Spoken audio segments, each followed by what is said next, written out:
अस्सलाम वालेकुम दोस्तों, आप सबको वेलकम है एक्सीलेंस ऑनलाइन लर्निंग स्कूल में, जहां हम सीखते हैं स्मार्ट अंदाज में। आज के ज़बरदस्त एक्सप्लेनर में हम एक इंतहाई दिलचस्प टॉपिक पे बात करने वाले हैं, यानी YouTube एनालिटिक्स की मास्टर क्लास। अब सवाल यह है कि ये लेसन हकीकी ज़िंदगी में इतना अहम क्यों है? तो दोस्तों, आज के इस डिजिटल दौर में चाहे कोई बिजनेस चलाना हो या अपनी आवाज़ दुनिया तक पहुंचानी हो, डेटा को समझना ही कामयाबी की असल चाबी है। और इस लेसन के मुकम्मल होने पर नंबर्स को बिल्कुल एक एक्सपर्ट की तरह पढ़ना और समझना आ जाएगा। लेकिन आगे बढ़ने से पहले एक बहुत ही अहम बात, अगर आपने हमारी पिछली क्लासेस नहीं देखी हैं तो ज़रूर देखें, क्योंकि ये सबक उनसे जुड़ा हुआ है और मुकम्मल समझ के लिए बहुत ज़रूरी है। पिछले कॉन्सेप्ट्स क्लियर होंगे तो ये एडवांस बातें भी फ़ौरन समझ में आ जाएंगी। अब क्या कभी ऐसा तजुर्बा सामने आया है कि किसी वीडियो पर दिन रात मेहनत की गई हो, कंटेंट भी कमाल का हो, लेकिन जब उसे अपलोड किया जाए तो व्यूज़ बिल्कुल ना आए? और दूसरी तरफ कोई ऐसी वीडियो जिसमें बज़ाहिर इतनी मेहनत भी ना की गई हो, वो रातों रात वायरल हो जाती है। ऐसा आखिर क्यों होता है? ये एक ऐसा डिजिटल मामला है जिसने सबको ही परेशान कर रखा है, लेकिन इसका जवाब किस्मत में नहीं बल्कि YouTube के डेटा यानी एनालिटिक्स में छुपा है।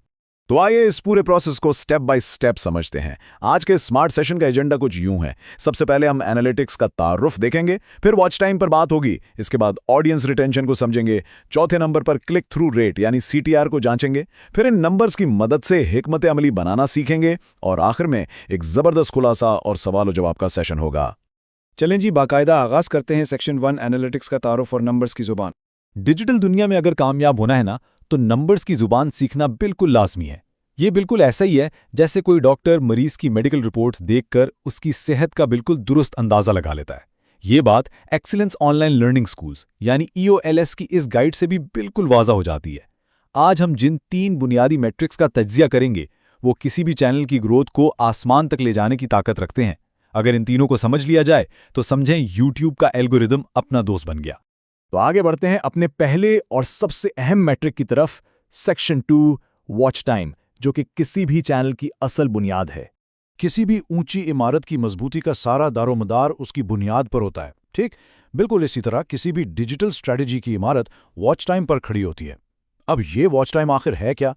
बहुत ही सादा अल्फाज में, ये वो टोटल टाइम है जो लोगों ने वीडियोस देखने में गुजारा है।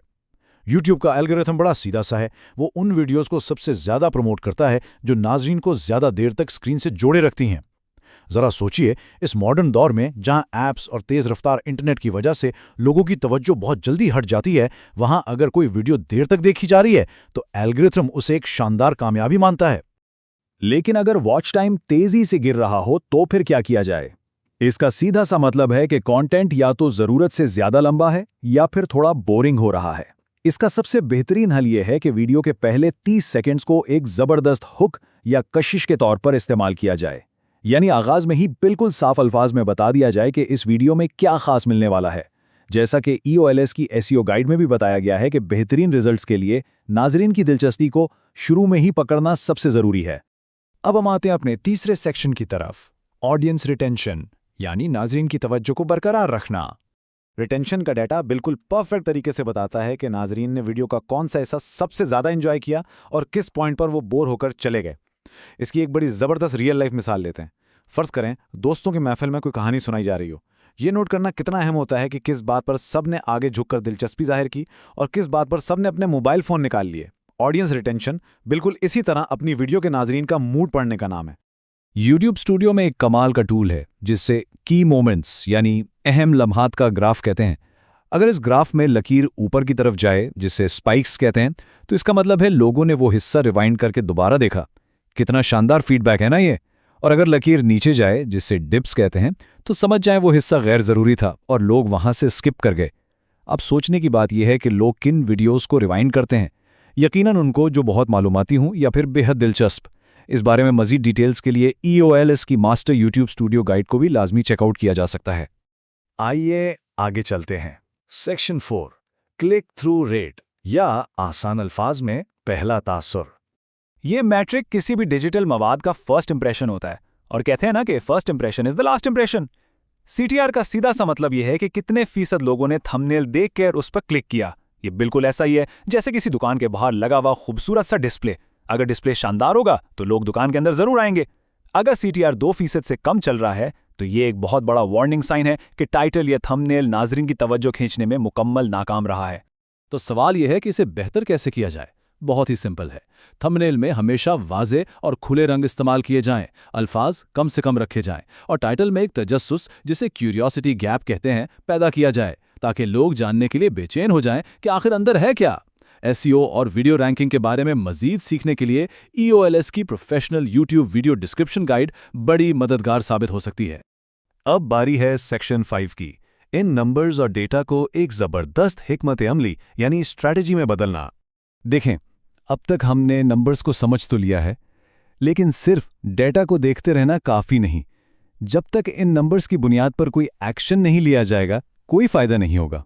इन दो आम सूरत हाल को ज़रा जहन में रखें। अगर CTR बहुत हाई हो, लोग धड़ाधड़ क्लिक कर रहे हों, लेकिन रिटेंशन बिल्कुल ज़ीरो हो, तो इसका मतलब है क्लिक बेट का सहारा लिया गया है, जो कि लॉन्ग टर्म के लिए बिल्कुल अच्छी बात नहीं।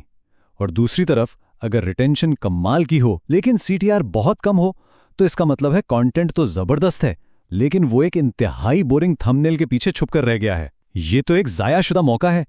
इससे परफेक्ट बनाने के लिए मास्टरिंग यूट्यूब अपलोड्स जैसी गाइड्स वाकई बहुत काम आती हैं। लीजिए, हम अपने इस तालीमी सफ़र के आखिरी हिस्से में दाखिल हो चुके हैं। सेक्शन 6, स्मार्ट खुलासा और एडवांस सवालात। अब वक्त है कि जो कुछ सीखा है उसे थोड़ा टेस्ट किया जाए। ये रहा एक क्विक रैपिड फायर क्विज। अगर वॉच टाइम कम है तो उसकी क्या वजह हो सकती है? जरा सोचिए। जी हाँ, वीडियो शायद बहुत लंबी है या बोरिंग है। अगर ग्राफ में स्पाइक्स आए तो बिल्कुल परफेक्ट, वो हिस्सा लोगों को बहुत पसंद आया है। और अगर ग्राफ में डिप्स आए, इसका मतलब है वो हिस्सा गैर जरूरी था। अगर CTR 2% से कम हो तो जाहिर है थंबनेल काम नहीं कर रहा। और आखिरी सवाल, अगर CTR बहुत हाई हो लेकिन रिटेंशन गिर जाए? जी हाँ, यही तो क्लिकबेट है। कमाल है, ये सारे कॉन्सेप्ट्स अब फिंगर टिप्स पर आ चुके हैं। चलें अब इस पूरे लेसन का एक क्विक पावर रिकैप कर लेते हैं, ताकि ये अहम बातें हमेशा याद रहें। वॉच टाइम किसी भी चैनल की बुनियाद है। रिटेंशन हमें बताती है कि नाज़रीन कितनी ज़्यादा दिलचस्पी ले रहे हैं। और CTR वो पहला तासुर है जो लोगों को क्लिक करने पर मजबूर करता है। बस ये तीनों चीज़ें मिलकर कामयाबी का एक परफेक्ट फॉर्मूला बनाती हैं। इस पूरी गुफ्तगू का सबसे अहम सबक, इसका मॉरल और इस स्लाइड का शानदार पैगाम यही है कि YouTube एनालिटिक्स कोई बहुत मुश्किल या पेचीदा रियाजी नहीं है, बल्कि ये सिर्फ और सिर्फ नाज़रीन का फीडबैक है। मॉडर्न दौर में डेटा को पढ़ने का मतलब है लोगों की आवाज़ को सुनना। अगर इस उसूल को हम अपनी अमली ज़िंदगी में भी अपना लें तो बासानी जाना जा सकता है कि लोग क्या पसंद करते हैं और हम अपने काम या रवैये में कैसे मज़ीद बेहतरी ला सकते हैं। फीडबैक लेना और उस पर पॉजिटिव अमल करना ही हमेशा इंसान को आगे बढ़ाता है। और दोस्तों, इसी के साथ हम आज के ज़बरदस्त सेशन के इख्तिताम पर पहुंचते हैं। इन तमाम सीखे हुए उसूलों की प्रैक्टिस ज़रूर कीजिएगा। जाने से पहले एक सवाल है जो हमारे सोर्स में भी मौजूद है। आपके चैनल का औसत CTR कितना रहता है? हमें नीचे कमेंट्स में ज़रूर बताएं। सबके जवाबात पढ़ने का इंतजार रहेगा। और हाँ, बराए करम हमारे इस प्लेटफॉर्म को सब्सक्राइब करना ना भूलें, ताकि हम मुस्तकबिल में भी इसी तरह स्मार्ट अंदाज में सीखते रहें। अगले सबक तक के लिए इजाज़त दीजिए। खुदा हाफिज़।